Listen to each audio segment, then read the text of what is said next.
abrazo y mi gratitud, sobre todo, por estar aquí en esta noche y acompañarme con vuestra vibración maravillosa y agradecer a la espiritualidad dirigente de este grupo por la acogida y por la vibración con la que siempre nos envuelven a todos.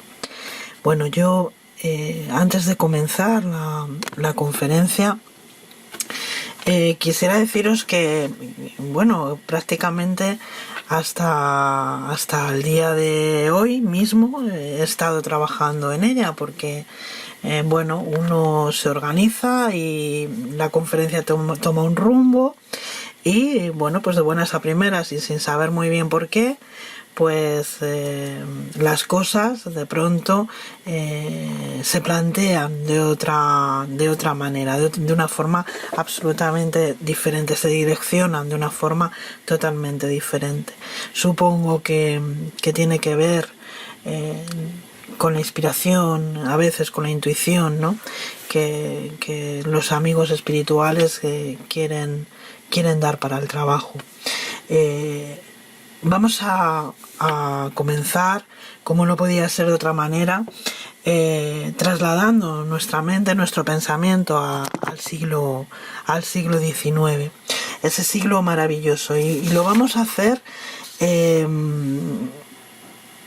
a través de una página psicografiada por nuestro querido Divaldo Franco en 2007. En esta página psicografiada por Divaldo Franco, el espíritu Víctor Hugo, espíritu que vivió en ese siglo XIX y que tanto amor tuvo por nuestra querida doctrina, nos sitúa un poco en ese siglo, en el entorno, en la situación en la que el espiritismo, la doctrina iba a llegar a la tierra. Y voy a leer textualmente porque no hay nada como su verbo, que yo naturalmente pues no puedo superar, ¿no? Dice que cuando el oscurantismo de la fe dominaba las mentes, llevándolas al fanatismo, que daña la estructura de la dignidad y del comportamiento, cuando la cultura enloquecida por sus conquistas en el campo de la ciencia de laboratorio proclamaba que era innecesaria cualquier preocupación con Dios y el alma, vista la fragilidad con que se presentaban en el escenario del mundo, cuando la filosofía divagaba por las múltiples escuelas del pensamiento, cada cual más arrebatadora e irresponsable, inculcándose como portadora de la verdad que libera al ser humano de todos los atavismos y limitaciones, cuando el arte rompía con lo clásico, lo romántico y la belleza convencional para expresarse en formulaciones modernistas, impresionistas, abstraccionistas, traduciendo bien la angustia de su generación remanente de los atavismos y limitaciones del pasado,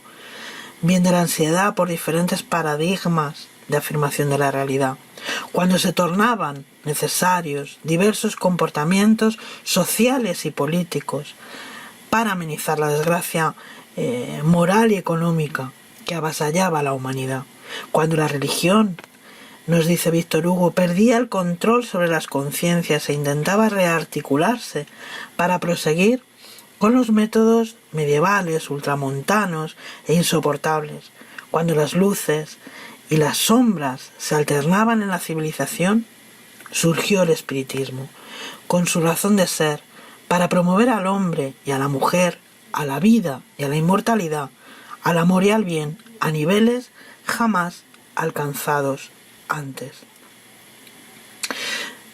Prosigue Víctor Hugo en esta comunicación diciendo: realizando una revolución silenciosa, como muy pocas veces había ocurrido en la historia, se tornó poderosa palanca para el erguimiento del ser humano, retirándolo del caos del materialismo al que se arrojara o fuera lanzado sin la menor consideración, para que adquiriese la dignidad ética y cultural, fundamentada en la identificación de los valores morales indispensables para la identificación de sí mismo durante el tránsito corporal.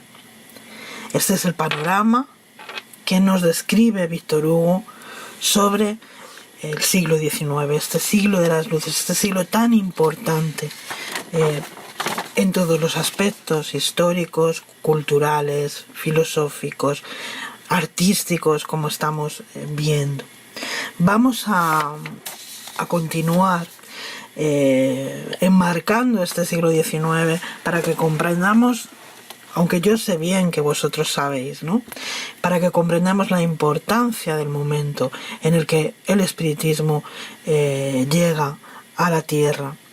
Y lo vamos a hacer con Emmanuel, que también enmarca muy bien y pone en su lugar cada movimiento, cada contribución en ese siglo. Dice que el siglo XIX, dice Emmanuel en la Camino de la Luz, constituyó una de esas épocas en las que hemos sido especialmente bendecidos por la bondad superior.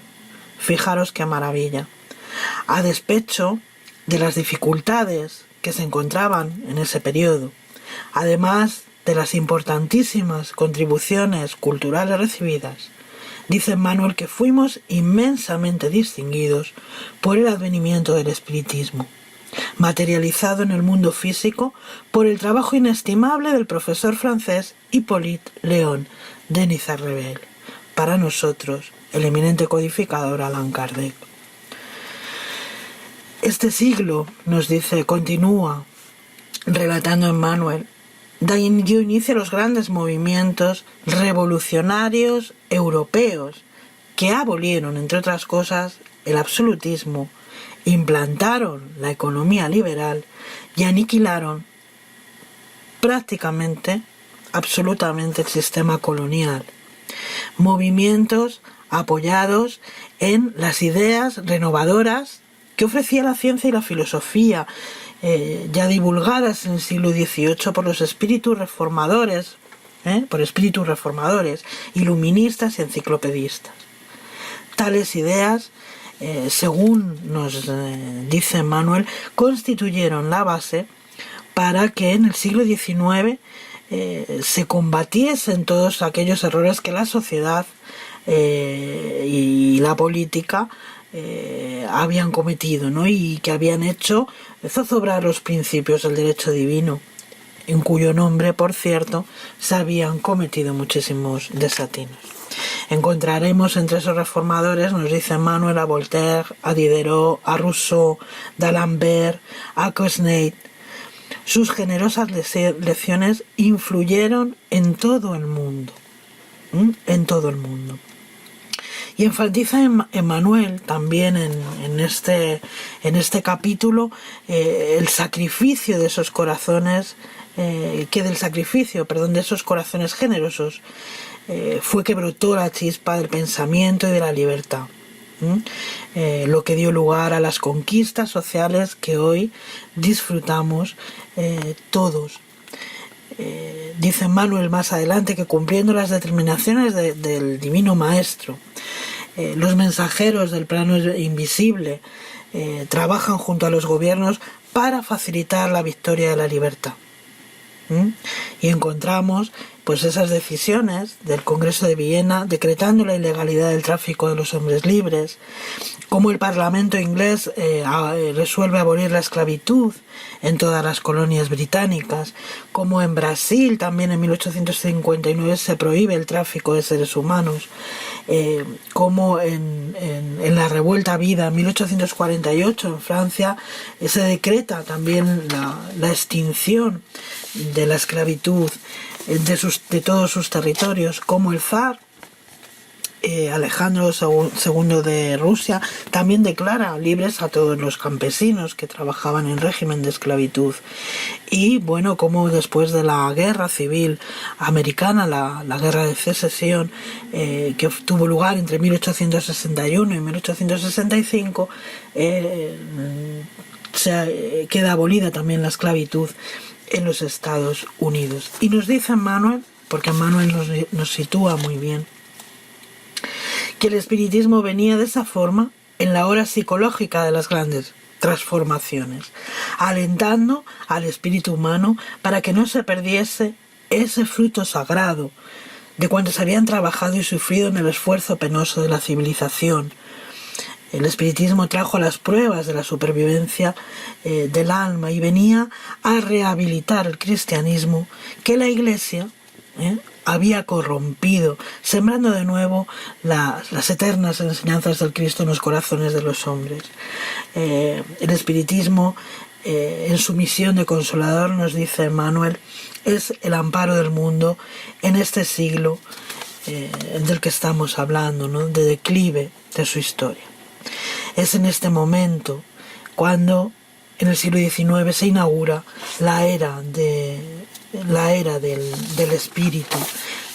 Recordemos que se inicia con los fenómenos de Hydesville en Nueva York, un condado de Nueva York. El 31 de marzo, hace poquitos días, se han cumplido el 170 aniversario de los fenómenos de Hydesville en casa de nuestras conocidas hermanas Fox. Estos fenómenos además se hacen famosísimos, pero además se proliferan a lo largo y ancho del mundo. Hay tal explosión de fenomenología que llama la atención del mundo de la filosofía, del mundo de la ciencia, del mundo de las artes, y se acercan a él personas incluso desde el escepticismo, como el propio Allan Kardec, pero que enseguida vieron la gravedad del asunto que traían entre manos. Es así como Allan Kardec se apasiona por este fenómeno, lo observa, lo estudia, lo analiza y llega a la conclusión al axioma que todos conocemos, ¿no?, que detrás de un efecto inteligente ha de haber una causa inteligente que lo produzca, que lo procure. Llega a esa conclusión y enseguida ve, como digo, la gravedad de los hechos, enseguida es consciente de que aquello es mucho más que lo meramente observable a primera vista. Además, las narraciones de la supervivencia, tocadas por la legitimidad de los hechos, fundamentados en la lógica de la indestructibilidad del ser espiritual, enseguida dieron un paisaje diferente, diluyendo las fantasías y los mitos que envolvieron a la humanidad por varios milenios. Recordemos cómo la mediunidad, pese a ser un fenómeno de todos los tiempos, de todas las épocas, de todas las civilizaciones y de todas las culturas, era un fenómeno que estaba muy penetrado de creencias supersticiosas, vanas, vacías. La humanidad también tenía un concepto muy tribal de las religiones. Estamos en un momento de la historia en que la humanidad está empezando a despertar a la razón, al sentimiento, a la moralización, etc. Sabemos también que el siglo XIX en el siglo XVIII, siglo XIX, una proliferación muy grande de materialismo, ¿no?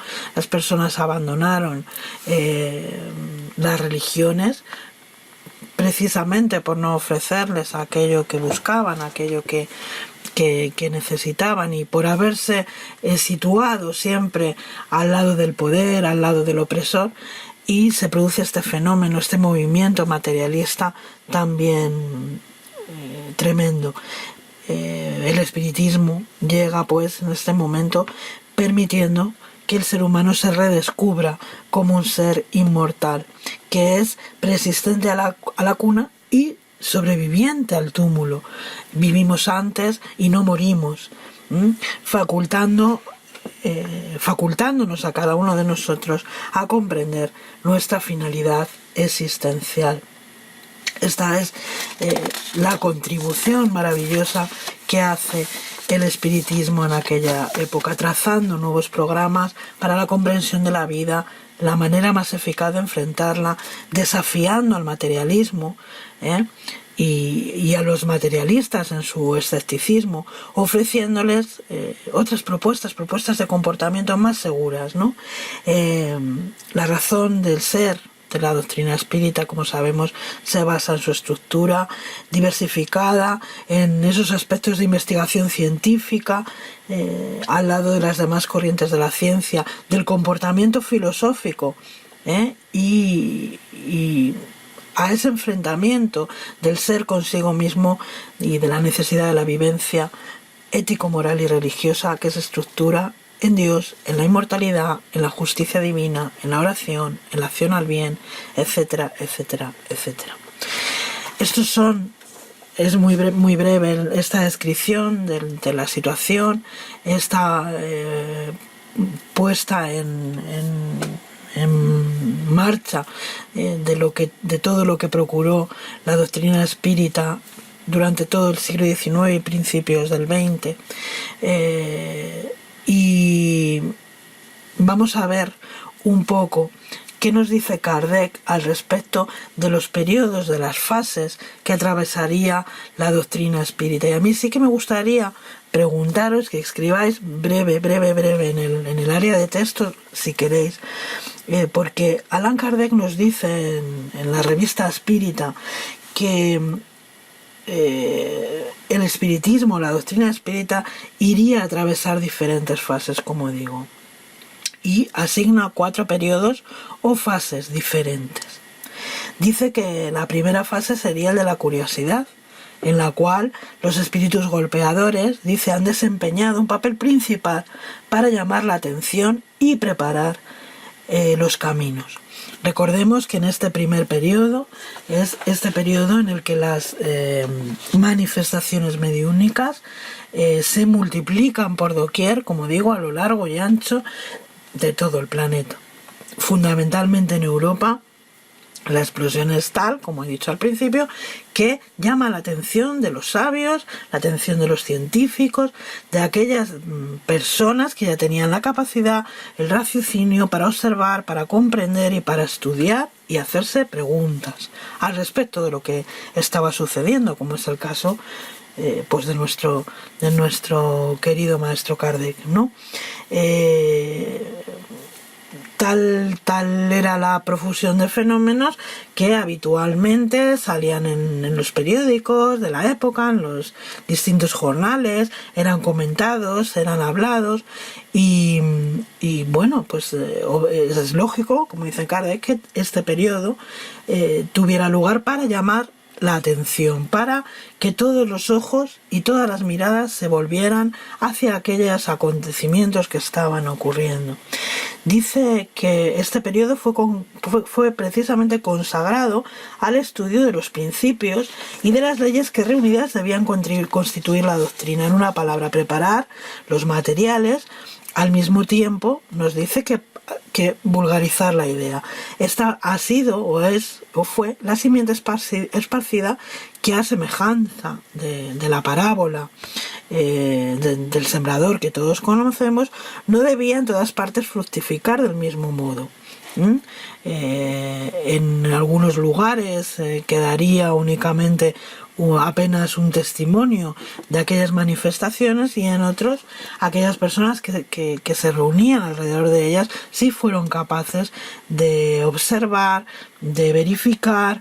Otros vieron en esas manifestaciones algo más trascendente, algo que iba más allá. En fin, dependiendo de la preparación de cada uno, las manifestaciones fueron acogidas, entendidas, comprendidas o asimiladas de una forma u otra. Bueno, pues este sería el primer periodo, el de la curiosidad, el de la preparación de los caminos.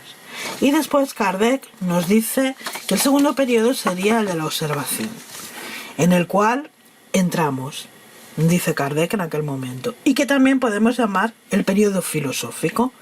El espiritismo es profundizado y se depura, tiende a la unidad de doctrina y se constituye en ciencia. Aquí el espiritismo ha sido observado, ha sido estudiado, no, perdón, el espiritismo no, la fenomenología ha sido estudiada, ha sido observada, se ha creado todo un sistema alrededor de ella y empezamos esta fase de profundización, de buscar las causas, los porqués, de la trascendencia, de las consecuencias que tenían las manifestaciones. Y dice Allan Kardec que vendría después el periodo de la admisión, donde el espiritismo ha de ocupar un lugar oficial entre las creencias universalmente reconocidas, y por último el cuarto periodo sería el periodo de influencia sobre el orden social.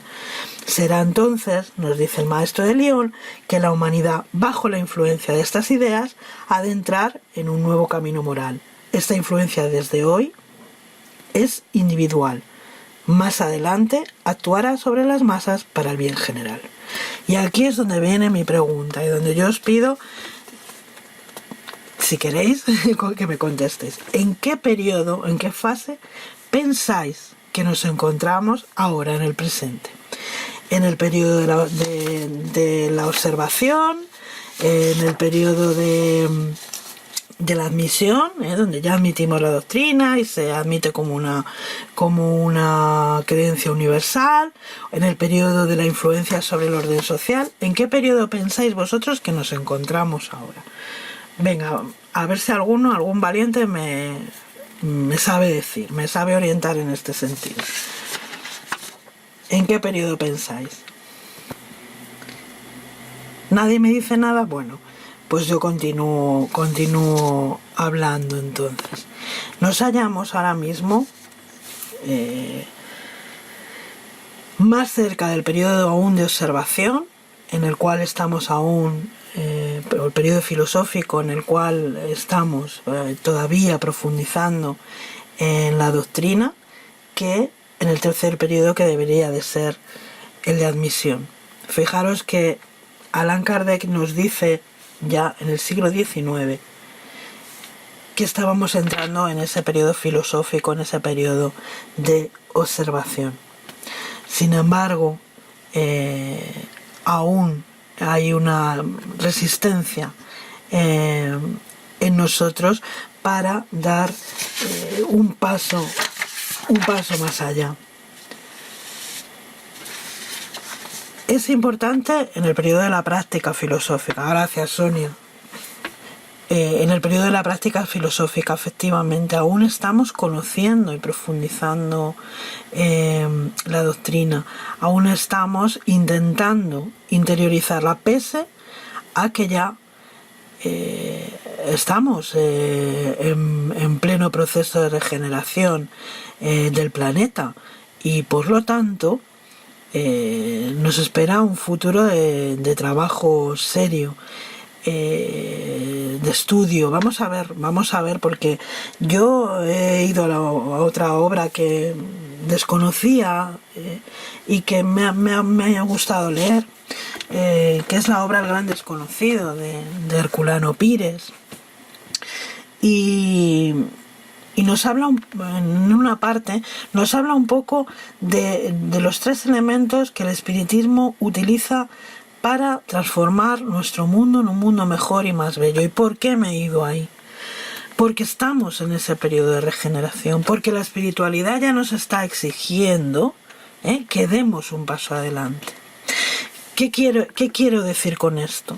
Que ya estamos bien en el centro espírita, hacemos nuestros trabajos, somos dichosos del contacto de los compañeros, pero ¿qué pasa de puertas para afuera? El espiritista todavía le cuesta dar el paso de puertas para afuera del centro espírita, y los espíritus están haciendo desde hace ya un tiempo un llamado a que seamos capaces de ejemplificar todo esto que hemos aprendido de puertas para afuera, en nuestras familias, en nuestros puestos de trabajo, y es verdad, lo decimos mucho y sabemos que ha de ser así, pero sin embargo todavía nos cuesta, y hay que sacar el espiritismo fuera de los centros espíritas, fuera del entorno que nos es, digámoslo así, favorable. Porque el espiritismo es vivencia. El espiritismo es vivencia, es una forma de vida. La doctrina espírita, si no se convierte en nuestra forma de hacer, en nuestra forma de ser, es que no nos ha calado. Es que no estamos logrando los objetivos. Es que no estamos trabajando lo suficiente. Pues fijaros que Herculano Pires nos dice en este libro, que es El Gran Desconocido, que para realizar este cambio y salir del centro espírita y marcar los objetivos que el futuro, o alcanzar los objetivos que el futuro nos marca, mejor dicho, necesitamos amor, trabajo y solidaridad. Este es el futuro de la doctrina espírita. Vamos a ir construyendo con estas tres herramientas ese futuro de la doctrina espírita. Hemos visto muy por encima el pasado, muy por encima todavía, más aún si cabe, el presente, porque yo quiero focalizar en lo que vamos a hacer de aquí en adelante. Lo que hemos hecho está, pero tenemos que, en este periodo que estamos viviendo, de la era de regeneración de la humanidad, que todos anhelamos, tenemos que ponernos a trabajar. Y nosotros somos los obreros de la última hora, como nos dice el Evangelio. Dice Herculano Pires que el amor, fijaros, incluye la comprensión y la tolerancia. Pues quien ama comprende al ser amado y sabe tolerarlo en todas las circunstancias. Y nos dice también que el amor abarca la verdad. Porque nadie ama,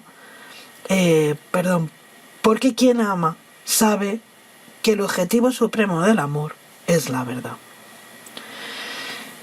Nos dice que con el desenvolvimiento psicobiológico, el amor egoísta del hombre a sí mismo se transmuta en amor altruista, amor a los otros, que expandiéndose desde el núcleo familiar engloba también la sociedad, a la patria y a la humanidad. Fijaros qué importante. Está bien que nos queramos entre nosotros. Está bien que queramos a nuestros hijos, a nuestra pareja, que amemos, porque la palabra es amar.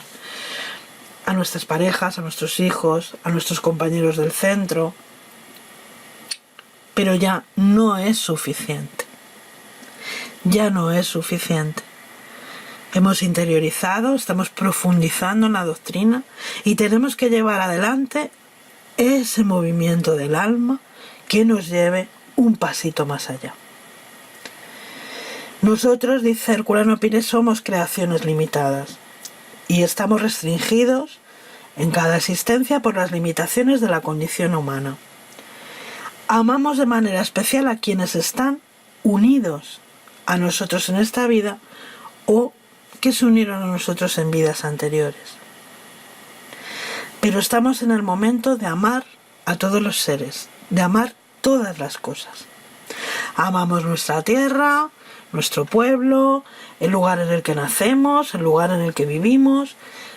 Amamos a las personas que hacen parte de nuestra patria,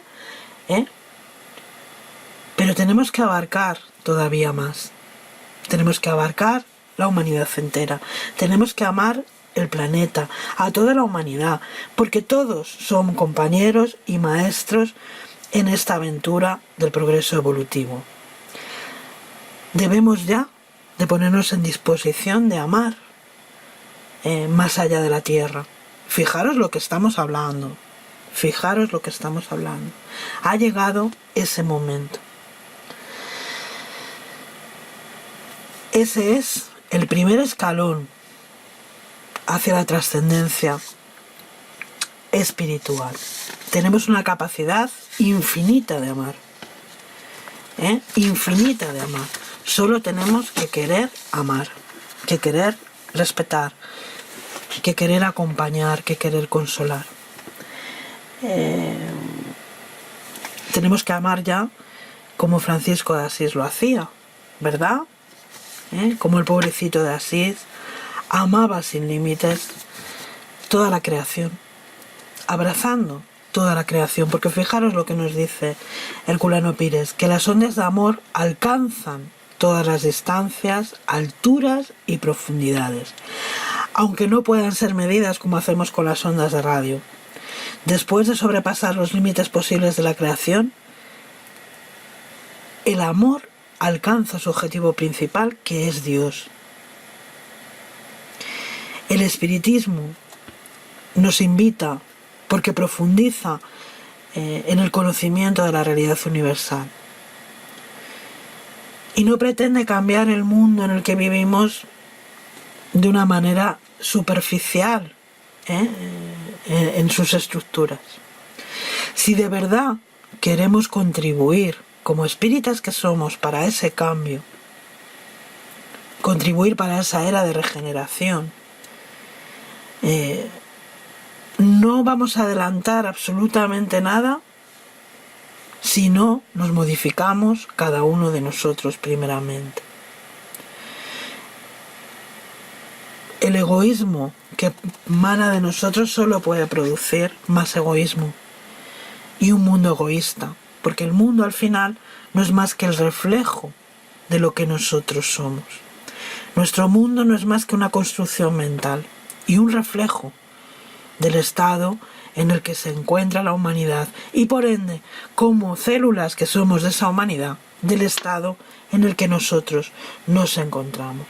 Por lo tanto, tenemos que adquirir ya ese compromiso y esa responsabilidad. Dice Herculano Pires que si los espiritistas comprendieran la necesidad urgente de profundizar en el conocimiento de la doctrina para formar una sólida y esclarecida convicción espiritista, podríamos realmente contribuir a adelantar el mundo en el que vivimos. Han pasado varias generaciones de espíritas ya por la Tierra, desde Kardec hasta hoy. Y en muchos de ellos, o en muchos de nosotros, voy a incluirme, no queda ni siquiera un vestigio de esa educación espírita que hemos recibido en estos años. Nos cuesta mucho sacarla, nos cuesta mucho ponerla a disposición, nos cuesta mucho, hay muchos prejuicios, incluso a la hora de leer, a la hora de estudiar, a la hora de interiorizar lo que leemos. Cada espírita debe aceptar y comprender la grandeza de la causa doctrinaria y la finalidad que tiene, que es la transformación moral, social, cultural, espiritual de nuestro mundo, porque asumimos un grave compromiso con nuestra propia conciencia. Nos habla también Herculano Pires en el segundo punto sobre el trabajo, la importancia del trabajo, la importancia de que todo en el universo labora, de que todo en el universo trabaja para que se lleven adelante con precisión las leyes divinas, para que todo aquello que emana de Dios se concrete, se materialice. Dice que Herculano Pires dice que los seres humanos que solo trabajan para sí mismos aún no han superado su condición animal. Viven y trabajan, pero no existen. Porque existir es una forma superior de vivir que incluye en su concepto la plena conciencia de actividades desarrolladas con una finalidad trascendente. Y aquí también tenemos que pararnos a reflexionar la importancia que tiene nuestro trabajo, nuestra contribución, olvidándonos del beneficio personal y poniéndonos a disposición del bien común. Aquello que yo hago tanto en nuestros trabajos, profesiones particulares, como todos aquellos trabajos que hago en nombre de la doctrina espírita, he de ponerlos a disposición de los demás. Tengo que ponerme en la posición de servir. ¿Cómo hizo Jesús? ¿Cómo hacía Jesús cuando lavaba los pies a los discípulos? ¿Qué nos decía?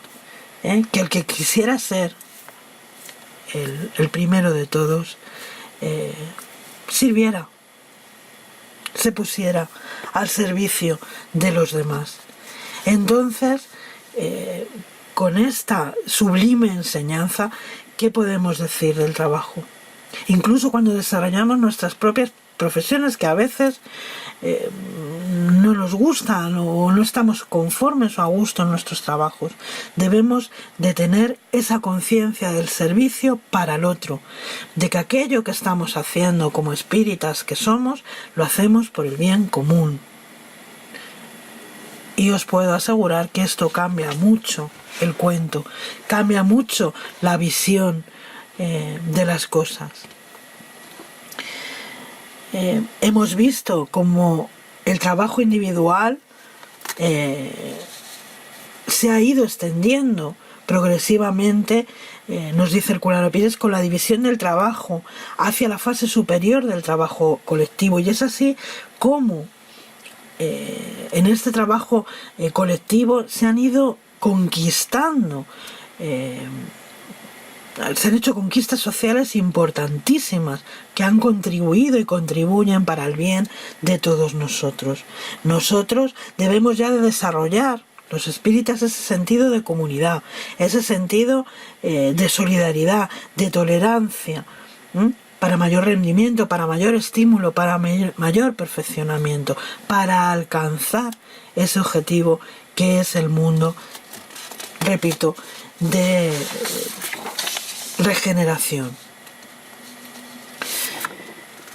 Nos habla en el tercer punto de la solidaridad. El Evangelio, según el espiritismo de Allan Kardec, selecciona numerosos mensajes psicografiados procedentes de diversos países en los que el espiritismo ya estaba floreciendo. Su intención era señalar a los espíritus un camino, un derrotero para la práctica religiosa, basándose en lo que él llamaba esencia de la enseñanza moral de Cristo. Y ese es nuestro derrotero, esa es nuestra hoja de ruta, el Evangelio de Jesús.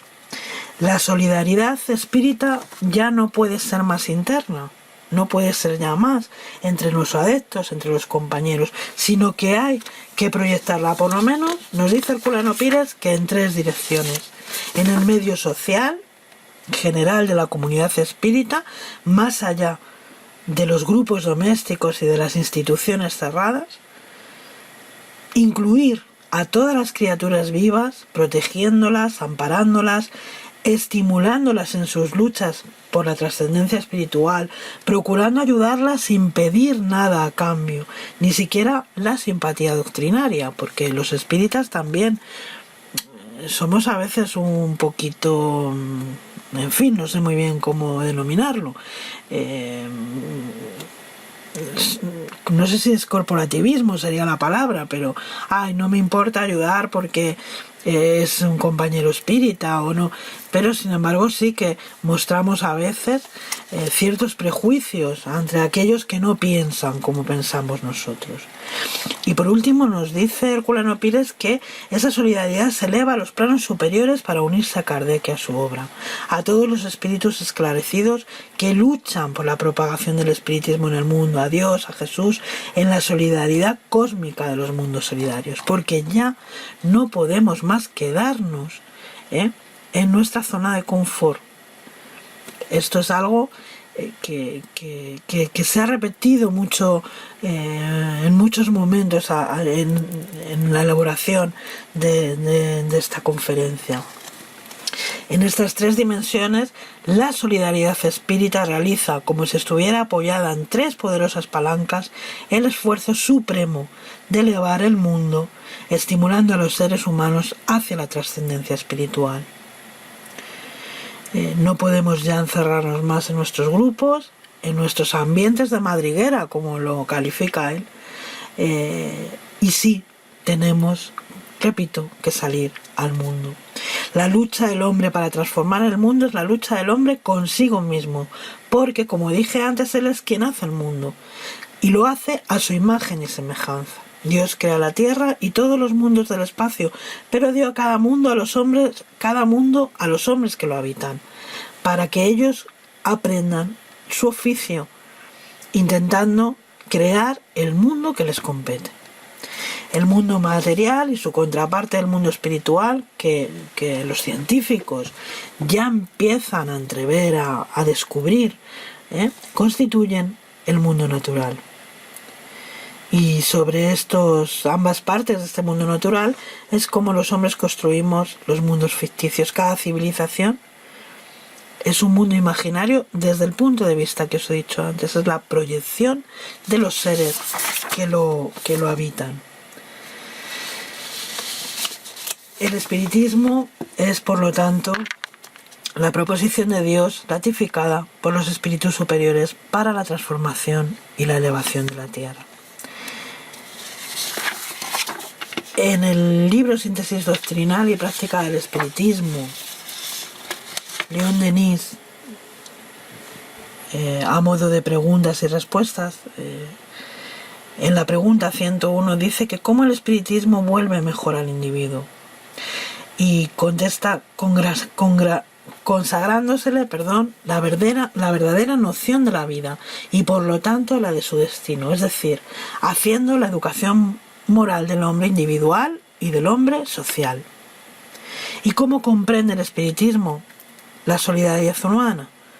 En su noción más alta y más extensa, dice: cada hombre, debiendo renacer para reparar sus faltas o perfeccionar su vida sobre la misma tierra, que es el campo de batalla de sus luchas y el terreno de sus trabajos, no tiene todo el interés de hacer allí el bien a su alrededor, en querer a sus semejantes, en prestarles ayuda para prepararse un regreso feliz a este mundo de pruebas. Porque no olvidemos que nosotros tendremos que volver. En nuestras manos estará haber sembrado un camino de flores, de rosas, o haberlo sembrado de espinos y zarzas. Por lo tanto, hay aquí una llamada a la responsabilidad de todos nosotros, de todos los que nos decimos espíritas, de todos aquellos que nos acercamos al espiritismo. Nos dice el Evangelio, según el espiritismo, en un mensaje del Espíritu de Verdad en París en 1862, concretamente en el ítem titulado Los obreros del Señor: tocáis el tiempo del cumplimiento de las cosas anunciadas para la transformación de la humanidad. Felices serán los que hayan trabajado en el campo del Señor con desinterés y sin otro móvil que la caridad. Los jornales de trabajo serán pagados al céntuplo de lo que hayan esperado. Felices los que habrán dicho a sus hermanos: hermanos, trabajemos juntos y unamos nuestros esfuerzos, a fin de que el Señor, cuando llegue, encuentre la obra concluida. Porque el Señor les dirá: venid a mí, vosotros que sois buenos servidores, vosotros que habéis hecho callar vuestros celos y vuestras discordias, para no dejar la obra en sufrimiento. Por lo tanto, trabajando la transformación moral del individuo, le propone el comportamiento solidario y fraternal, a la aplicación de la justicia correctiva y reeducativa cuando delinque, concienciándolo de que sus acciones serán también sus jueces y que no irá de sí mismo a donde quiera que vaya. Toda esa contribución moral fue retirada del Evangelio de Jesús, especialmente de su sermón de la montaña. Antes de terminar, quiero que leamos una entrevista que fue realizada a Divaldo Franco con motivo del bicentenario del nacimiento de Allan Kardec. Y le preguntaba Luis Jú Rivas qué reflexiones debían de ser cultivadas al celebrar este centenario, ¿no? Y él decía que nos damos cuenta de las altas responsabilidades que nos pesan sobre los hombros, en la condición de espíritas que luchamos por ser, buscando no empañarle la memoria con nuestros actos y proseguir iluminando conciencias conforme él lo hacía, mediante la divulgación correcta de los postulados doctrinarios, especialmente viviéndolos en nuestro día a día. Dice que cabe al espiritismo esta tarea de esclarecer y responsabilizar a la criatura a fin de que encuentre su lugar al sol, enriquecido de alegría de vivir y de coraje para la lucha de la sublimación personal. Solamente a través de las respuestas claras e insuperables del espiritismo es que podremos disfrutar de la plenitud, liberándonos del estado primario que todavía afirma nuestra existencia. Son reflexiones de ese porte las que debemos cultivar en este periodo y en el futuro, nos dice nuestro querido Divaldo. Preguntado al respecto de qué nos podían decir los benefactores espirituales sobre Allan Kardec y el espiritismo dentro del marco de la nueva era, dice Divaldo, nuestros mentores espirituales nos informan que Allan Kardec hoy es mucho más estudiado, conocido y observado que en los días que estuvo con nosotros en su cuerpo físico. Elucidan que todos aquellos que tienen contacto con la doctrina alteran su comportamiento para mejor y trazan directrices de esperanza en el futuro, colocando las bases de la era del espíritu inmortal, que empezó el 18 de abril de 1857. Allan Kardec será sin duda conocido como el gran nauta que enfrentó los abismos voraces de los tumultuosos días de la cultura, conduciéndola triunfante a las playas de la paz y de la felicidad anhelada por todos. Vivir la doctrina espírita conforme él nos ofreció es el deber que no podemos postergar, demostrando la grandeza de que ella se reviste gracias a su noble codificador. Y para terminar, quiero que leamos juntos un mensaje del doctor Becerra, uno de los muchos mensajes del doctor Becerra de Meneses, este mensaje concretamente psicografiado por nuestro querido Divaldo, porque hay un llamado importante de los espíritus a que demos ese paso adelante, que nos comprometamos más, no solamente en nuestros entornos, sino en el mundo en general, en la sociedad en particular, porque necesitamos entre todos dar cobertura, construir o ayudar a construir o poner nuestra pequeñita contribución para que este mundo pueda dar ese paso tan anhelado por todos nosotros.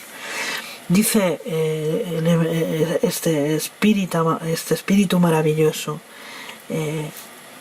que es el doctor Becerra: habéis escuchado en estos días en que estuvisteis aquí el profundo mensaje de la inmortalidad del alma. Participasteis de este banquete de luz y os iluminasteis con la vocación del mensaje inmortal de Jesús esculpido en vuestros corazones. No posterguéis el grandioso momento del servicio con el cual estáis comprometidos. Jesús vive en el fondo de nuestro ser y espera que le seamos fieles.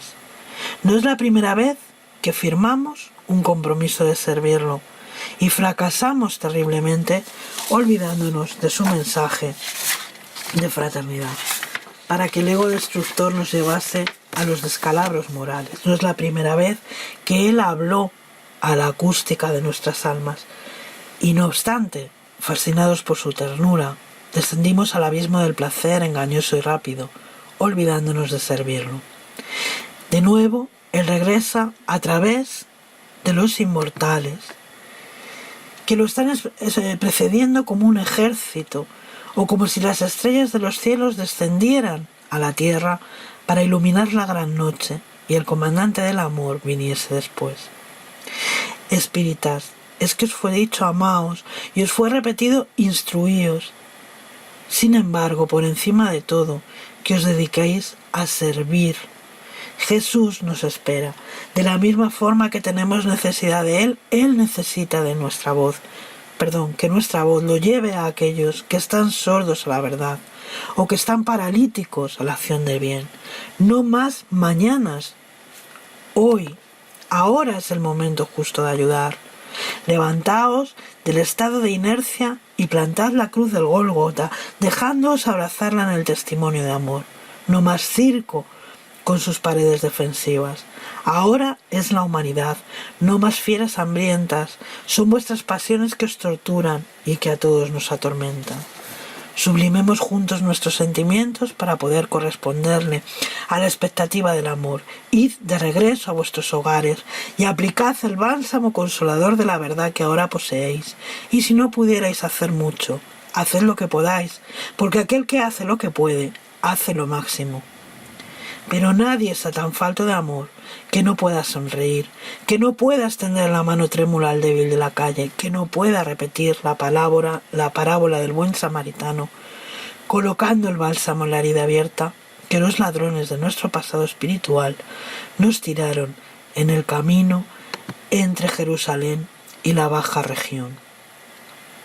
Id y Jesús irá con vosotros, y agradeced a Él, nuestro cenit, nuestro nadir, asumiendo la honra de amarlo y de conocerlo.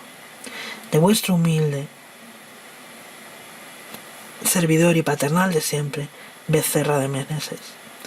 Este mensaje fue recibido a través de la psicofonía de Divaldo Pereira Franco en el congreso conmemorativo de los 30 años de la Asociación Médico Espírita en Belo Horizonte, el día 21 de agosto de 2016. En fin,